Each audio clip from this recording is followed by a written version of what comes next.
Hi hello ఎలా ఉన్నారు? ఇవాళ మనం బీరకాయ కర్రీ చేసుకుందాం. ఎలా చేసుకోవాలో ఈజీ ప్రాసెస్లో చెప్పేస్తాను, చూసేయండి. ముందుగా ఒక కడాయి పెట్టుకొని దాంట్లో ఆయిల్ వేసుకొని దాంట్లో పోపు వేసుకుంటున్నాను. కొంచెం ఆవాలు జీలకర్ర వేసుకొని బాగా ఫ్రై చేసుకున్న తర్వాత దాంట్లోకి ఆనియన్స్ వేసుకొని ఆవాలు ఫ్రై అవుతుండగా దాంట్లో కొంచెం పసుపు యాడ్ చేసుకుంటున్నాను. పసుపు కొంచెం సాల్ట్ యాడ్ చేస్తున్నాను. రెండు యాడ్ చేసి బాగా ఆనియన్స్ని ఫ్రై చేసుకుంటున్నాను. ఫ్రై అవుతున్న ఆనియన్స్లోకి మనం కట్ చేసి పెట్టుకున్న టమోటా ముక్కల్ని యాడ్ చేసేస్తున్నాను. టమోటా ముక్కలు యాడ్ చేసుకున్న తర్వాత కొంచెం బాగా ఫ్రై చేసుకోవాలి. ఫ్రై అవుతుండగా దాంట్లో కొంచెం కరివేపాకు వేసుకుంటున్నాను.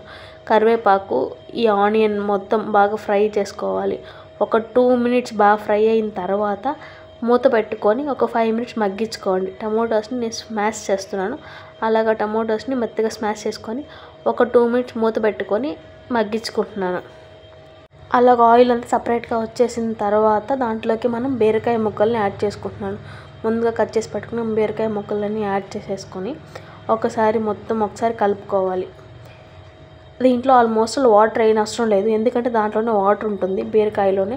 మనం వాటర్ వేసామంటే గ్రేవీ అనేది మరీ వాటరీగా అయిపోతుంది.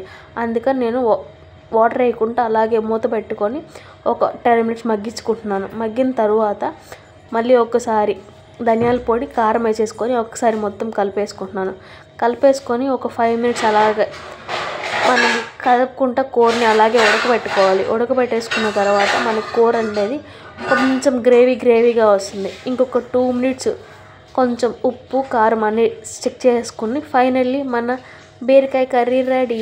ఎక్సలెంట్లో ఉంటుంది.